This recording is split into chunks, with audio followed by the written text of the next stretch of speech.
Assalamualaikum warahmatullahi wabarakatuh dan selamat pagi. Kami dari kelompok 4 ingin mempresentasikan hasil inkuiri kepustakaan kami dengan topik hukuman yang masih rendah bagi para koruptor. Korupsi atau rasuah merupakan sebuah tindakan oleh pejabat publik, baik politisi maupun pegawai negeri, serta pihak lain yang terlibat dalam tindakan itu yang secara tidak wajar dan tidak legal menyalahgunakan kepercayaan publik yang dikuasakan kepada mereka untuk mendapatkan keuntungan sepihak. Kata korupsi berasal dari bahasa Latin corruptio atau corruptus yang bermakna busuk, rusak, menggoyahkan, memutarbalik, dan menyogok. Kata tersebut kemudian menurunkan istilah corruption, corrupts, atau dalam bahasa Inggris, corruption dalam bahasa Prancis, corrupti, corruptie dalam bahasa Belanda, dan juga korupsi dalam bahasa Indonesia. Dalam arti yang luas, korupsi diartikan sebagai sebuah penyalahgunaan jabatan resmi oleh pejabat publik untuk mendapatkan keuntungan pribadi. Semua pemerintahan di seluruh dunia ini memang sangat rentan korupsi dalam praktiknya. Pengertian korupsi menurut para ahli, selain pengertian secara umum, para ahli dan pakar memiliki pandangan dan pendapat yang berbeda-beda dalam mendefinisikan apa itu korupsi. Berikut merupakan pengertian korupsi menurut para ahli secara lengkap. 1. Menurut Philip, pengertian korupsi adalah tingkah laku dan tindakan seorang pejabat publik yang menyimpan dari tugas-tugas publik formal untuk mendapatkan keuntungan pribadi atau keuntungan bagi orang yang tertentu berkaitan erat dengan pelaku korupsi seperti keluarga koruptor, kerabat koruptor, dan teman koruptor. 2. Menurut Jeremy Pope tahun 2002, korupsi diartikan sebagai penyalahgunaan kekuasaan dan kepercayaan untuk kepentingan pribadi atau perilaku tidak mematuhi prinsip mempertahankan jarak. Pasal 2 ayat 1 UU Tipikor menyebutkan, setiap orang yang secara melawan hukum melakukan perbuatan memperkaya diri sendiri atau orang lain atau suatu korporasi yang dapat merugikan keuangan negara atau perekonomian negara, dipidana penjara dengan penjara seumur hidup atau pidana penjara paling singkat 4 tahun dan paling lama 20 tahun dan didenda paling sedikit 200 juta rupiah dan paling banyak 1 miliar rupiah.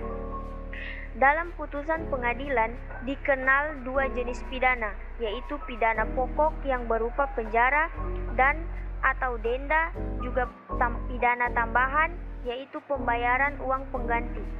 Jika terpidana tidak membayar uang pengganti dalam waktu 1 bulan sesudah putusan pengadilan yang telah memperoleh kekuatan hukum tetap, maka harta bendanya dapat disita oleh jaksa dan dilelang untuk menutupi uang pengganti tersebut. Namun, penyelesaian tunggakan uang pengganti dapat dilakukan dengan penyitaan dan pelelangan harta benda terpidana atau melalui tuntutan subsidiar pidana penjara atau hukuman badan.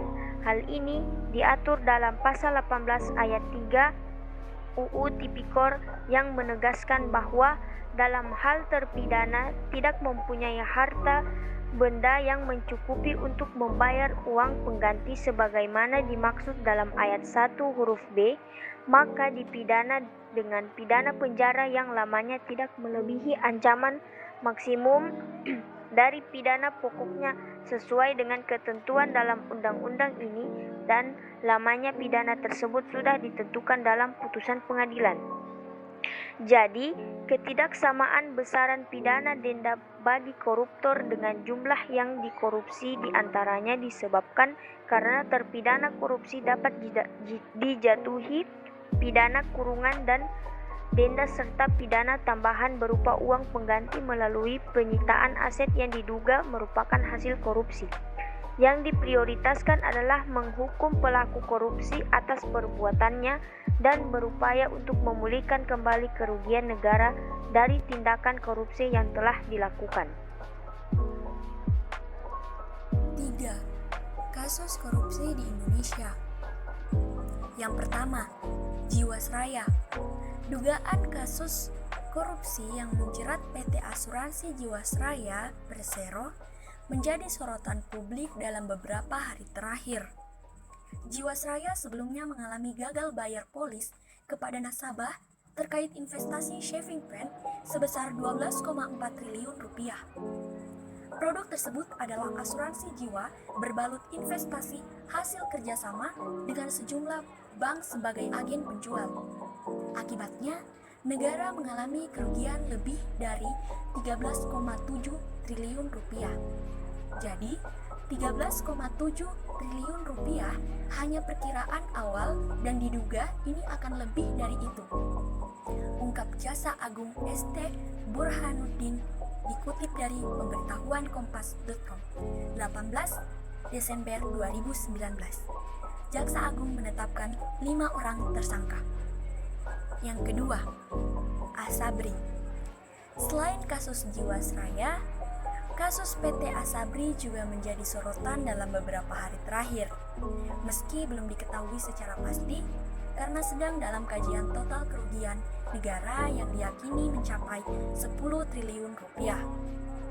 Sepanjang 2019, saham-saham Asabri mengalami penurunan sekitar 90%. Yang ketiga, Bank Senturi. Kasus korupsi yang memiliki nilai fantastis berikutnya adalah kasus Bank Senturi.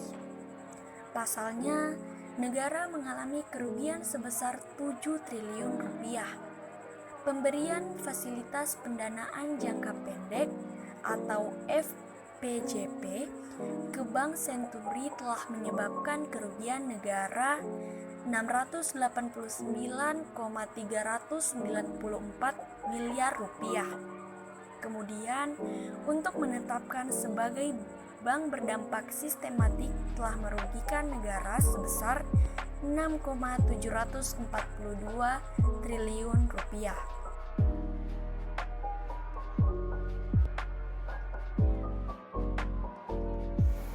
Hukuman yang masih rendah bagi para koruptor.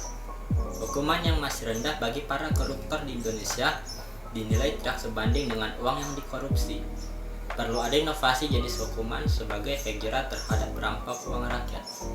Menurut ICW, tren hukuman makin ringan ini mungkin terjadi karena Undang-Undang Tindak Pidana Korupsi atau UU Tipikor menggunakan pidana minimum.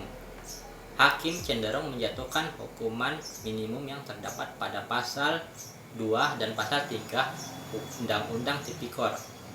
Hukuman minimal pasal 2 Undang-Undang Tipikor adalah 4 tahun dan pasal 3 Undang-Undang Tipikor adalah 1 tahun penjara.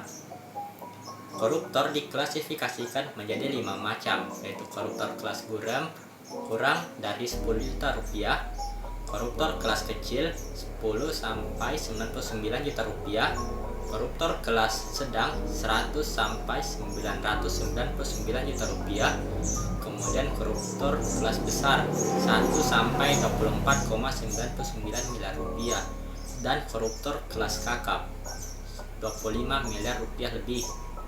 Menariknya, justru intensitas hukuman yang diberikan kepada para koruptor kelas kakap lebih rendah daripada kelas gurem.